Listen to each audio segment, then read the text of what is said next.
Hello students, हमने last class में पढ़ा कि एरर्स क्या होता है और एरर्स के कौन कौन से टाइप्स है। दो टाइप्स हमने पढ़े एरर्स के, एक होती है सिस्टमेटिक एरर और एक होती है रैंडम एरर। और हमने सिस्टमेटिक एरर क्यों आती है उसके कारण भी पढ़े, सोर्सेस ऑफ एरर्स भी पढ़ा हमने। तो लास्ट क्लास में हमने what is error, what are the types of error, what are the sources of error, ये हमने पढ़ा। यानी एरर आने के कारण क्या है वो हमने डिस्कशन किए थे उसमें। आज हमें पढ़ना है एस्टिमेशन ऑफ एरर, यानी किसी एक्सपेरिमेंट को करते समय एरर आएगी ये तो पक्का है, क्योंकि 100% एक्यूरेट कभी कोई रिजल्ट नहीं होता। So there is some error, some less और more, but error is there. So how to calculate that error? Because when you calculate the error, you will get an idea that how accurate your experiment was. Because accuracy calculate करना possible नहीं है, possible है error calculate करना। Accuracy कोई physical thing नहीं है, but error is a physical thing. So we can calculate error, और error जितनी कम रहेगी एक्यूरेसी उतनी ज्यादा, ऐसा हम कह सकते हैं। So now today we are going to study how to calculate the error, how to estimate the error. Okay, so suppose you are measuring something, you are doing some measurement, और वो measurements को हम represent कर रहे हैं। Suppose A1, A2, A3, A4 be the measurements we are doing. Number of times हम उस measurements को कर रहे हैं. So let A1, A2, A3 be the measured value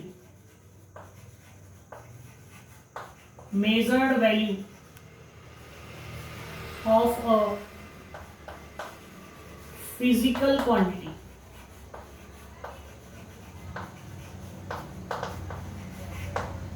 कोई फिजिकल क्वांटिटी है, उसकी मेजर्ड वैल्यू है क्या? A1, A2, A3 up to An। Okay, so the mean value of measured value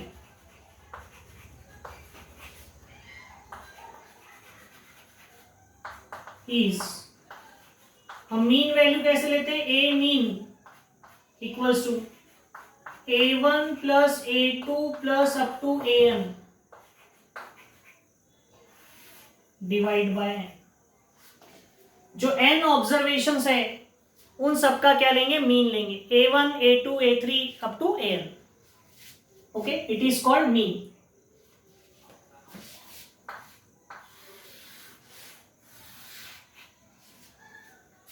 okay, अब ये आपको मीन वैल्यू मिल गई।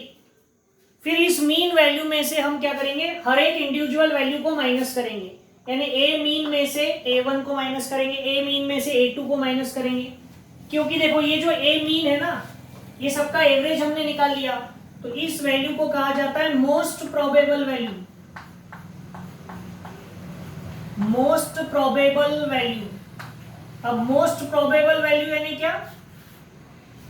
ये वो वैल्यू है जो सबसे ज्यादा बार आएगी। क्यों?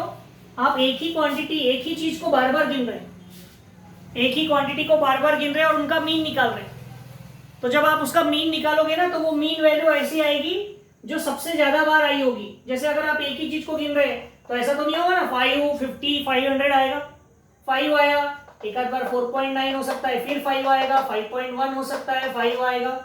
तो जब आप सबका मीन लोगे तो वो जो मीन आएगा ना, वो सबसे ज्यादा बार आया हुआ रहेगा इसमें, because you are measuring the same quantity again and again. तो थोड़ा बहुत फर्क आता है, बहुत ज्यादा फर्क आएगा नहीं। तो इसलिए इसका नाम है मोस्ट, यानी सबसे ज्यादा बार। प्रोबेबल यानी प्रोबेबिलिटी, सबसे ज्यादा बार आने वाली वैल्यू। अब हमारे को ए मीन मिल गया, तो अब हम क्या करेंगे? ये जो मीन वैल्यू है इसमें से एक एक ऑब्जर्वेशन को माइनस करेंगे और उसका क्या लेंगे? मैग्नीट्यूड लेंगे। तो वो कहलाएगी एरर। कौन सी एरर? Absolute error. तो एस्टिमेशन का पहला पार्ट है absolute error.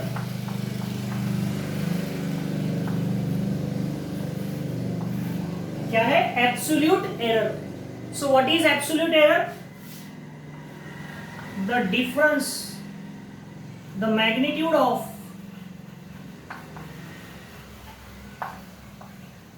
the magnitude of difference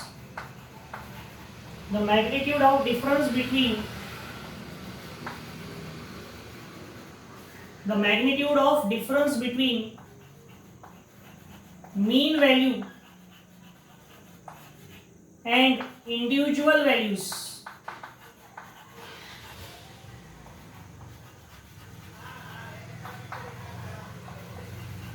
is called absolute error.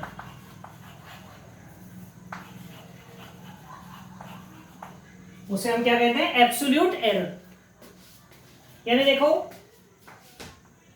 हमने डेल्टा A1 लिया एब्सोल्यूट एरर, तो उसका फॉर्मूला होगा A मीन माइनस A1, इसका मॉड।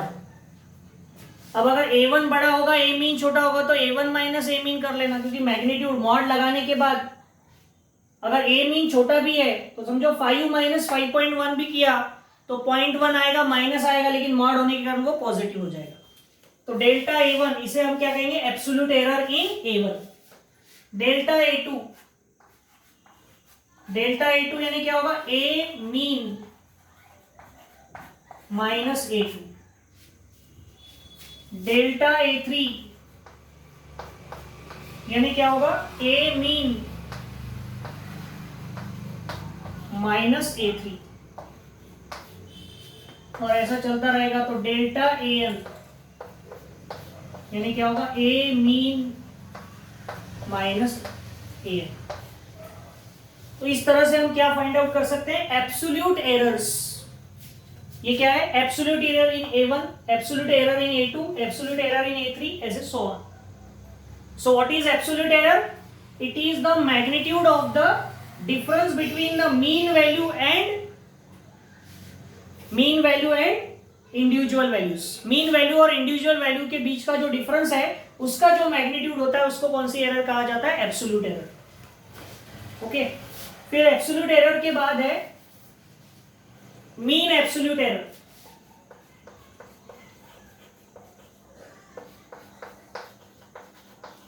ये बहुत इंपॉर्टेंट है, ये एरर्स, ये समझ में आना चाहिए, और बहुत सिंपल है, कुछ भी नहीं।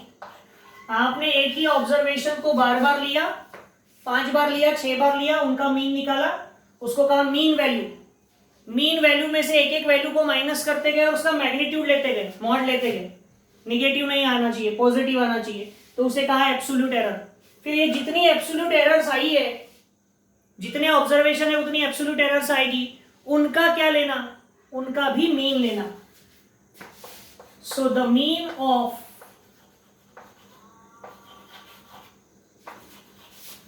ऑफ एब्सोल्यूट एरर्स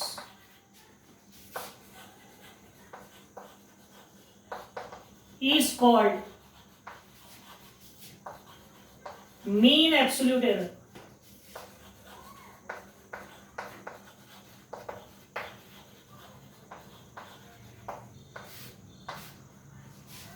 जो एब्सोल्यूट एरर आपने ली है उनका भी क्या लेना? मीन लेना, एवरेज लेना, तो वो कहलाएगी मीन एब्सोल्यूट एरर। यानी ऐसा, delta A mean equals to क्या होगा? Delta A1 plus delta A2 plus up to delta AN upon n। तो ये आपको किसकी वैल्यू देगा? ये आपको देगा मीन एब्सोल्यूट एरर। ये क्या मिल गया? Mean absolute error. देखो, ये मीन वैल्यू थी, ये मीन एब्सोल्यूट एरर है, ठीक है। तो अब देखो, कोई भी ऑब्जर्वेशन जब हम ले रहे थे, ये पहला ऑब्जर्वेशन लिया था A1, A2, A3, AN, इनको गिनते समय कुछ ना कुछ एरर आती है। आपने कई बार देखा होगा, कहीं पर लिखा रहता है कि आप ये इंस्ट्रूमेंट से रीडिंग ले रहे हैं तो इसमें इतने पर से इतनी एरर आ सकती है ना। आप ज्वेलरी शॉप में जाते हैं तो वहां कितनी एरर रहती है? पॉइंट के बाद चौथे डिजिट में एरर रहती है। किराना दुकान में जाएंगे तो पॉइंट के बाद तीसरे डिजिट में भी एरर रह सकती है। लोहा दुकान में जाएंगे तो पॉइंट के बाद सेकेंड डिजिट में भी एरर हो सकती है। क्यों? क्योंकि आप क्या सामान खरीद रहे हैं, उसकी रेट जो है वो काफी कम है ना, तो उसमें थोड़ी बहुत एरर चल जाती है। लेकिन अगर आप महंगी चीज खरीद रहे हैं तो उसमें एरर के चांस थोड़े कम होने चाहिए। तो ये जो वैल्यू है A1, इस A1 को हम ऐसा लिख सकते हैं क्या, देखो A mean plus minus delta A mean, ठीक है। A1 को हम क्या लिख सकते हैं, A1 को यानी कोई भी ऑब्जर्वेशन, A1 नहीं, कोई भी ऑब्जर्वेशन अगर है A, तो उसको हम क्या लिख सकते हैं, A mean plus minus delta A mean. मतलब A की जो वैल्यू है वो A mean minus delta A mean से लेकर A mean plus delta A mean तक हो सकती है। क्या हो सकती है, कोई वैल्यू अगर A है तो हमने A की वैल्यू अगर मैंने कह दी कि 5 है, 5 सेंटीमीटर, तो वो 4.9 सेंटीमीटर से लेकर 5.1 सेंटीमीटर तक हो सकती है, एक एवरेज अगर हमने ले लिया ऐसा। यानी उसमें 0.1 जो है वो किसकी वैल्यू है, डेल्टा A मीन की वैल्यू है। तो 5 अगर है तो उससे 0.1 कम भी हो सकता है, 0.1 ज्यादा भी हो सकता है, ठीक है। तो ये जो कहलाती है रेंज, ये रिप्रेजेंट करता है कौन, ये मीन एब्सोल्यूट एरर। इसको मीन वैल्यू में प्लस और माइनस इसके बीच में आएगी किसकी वैल्यू, A। आपने 5 सेंटीमीटर गिना तो एग्जैक्टली वो 5 सेंटीमीटर होगा जरूरी नहीं है, हो सकता है वो 4.99 सेंटीमीटर हो या 5.01 सेंटीमीटर हो, ठीक है। तो this is how we can find the absolute error and mean absolute error, ठीक है। होपफुली आपको ध्यान में आ गया होगा। सबसे पहले हमने क्या किया, जो भी ऑब्जर्वेशन है उनके मीन निकाले, तो उसको कहा मीन वैल्यू, जिसको हम मोस्ट प्रोबेबल वैल्यू भी कहते हैं। फिर ये मीन वैल्यू में से एक एक वैल्यू जो थी A1, A2, A3 सबको माइनस करते गए और सबका मॉड लेते गए, तो वो कहलाई एब्सोल्यूट एरर्स। फिर इन एब्सोल्यूट एरर्स का मीन लिया तो उसे कहा मीन एब्सोल्यूट एरर्स। तो ये मीन एब्सोल्यूट एरर और ये मीन वैल्यू का यूज करके आप कोई भी ऑब्जर्वेशन को रिप्रेजेंट कर सकते हैं। कैसे, तो A equals to A mean plus minus delta A mean, minus से प्लस, ठीक है। तो ये हो गया आपका मीन एब्सोल्यूट एरर्स तक, ठीक है। अब उसके आगे है टर्म रिलेटिव एरर।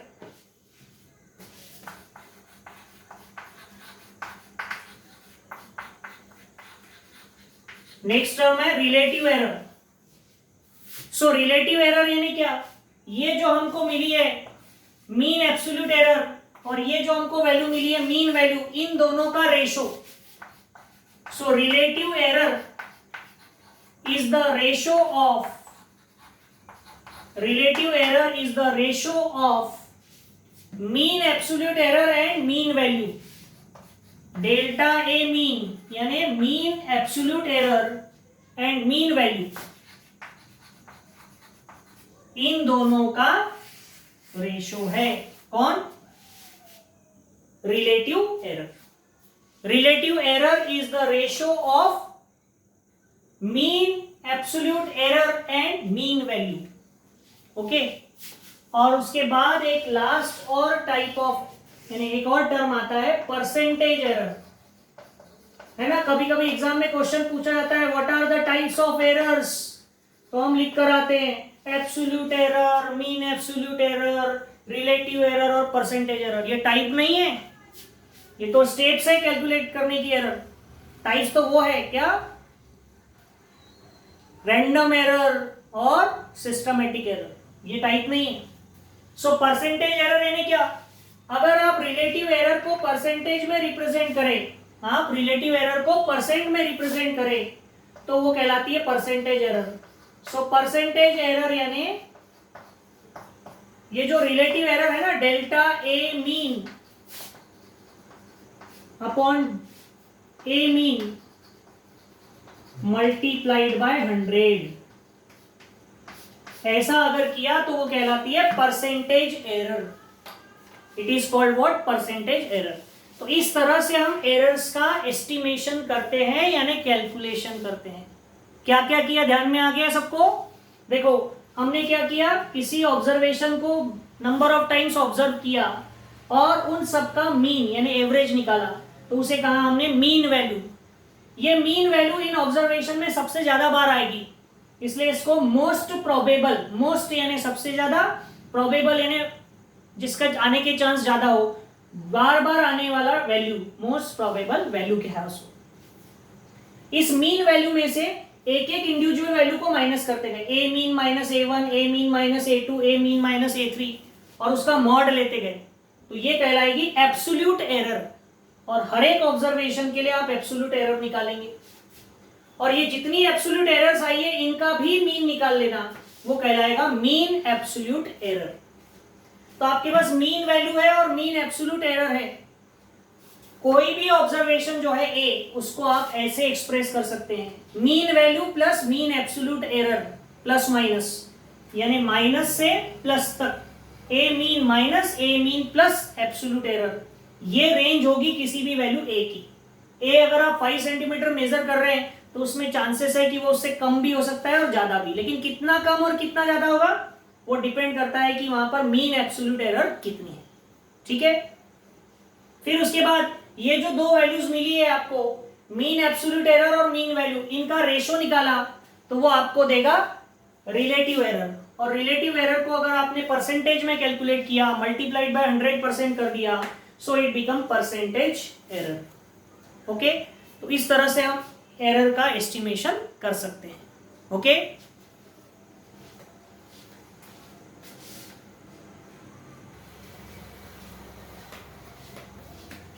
इसके बाद हमें पढ़ना है कॉम्बिनेशन ऑफ एरर्स, लेकिन वो टॉपिक काफी इंपॉर्टेंट है क्योंकि न्यूमेरिकल्स आपको सॉल्व करने हैं अगर, तो आपको कॉम्बिनेशन ऑफ एरर्स समझ में आना चाहिए। कॉम्बिनेशन ऑफ एरर्स यानी क्या, थोड़ा सा इंट्रोडक्शन में दे देता हूं क्योंकि उसको डिटेल में हमको स्टडी करना है, तो उसके लिए पूरा एक क्लास हमको लगेगा।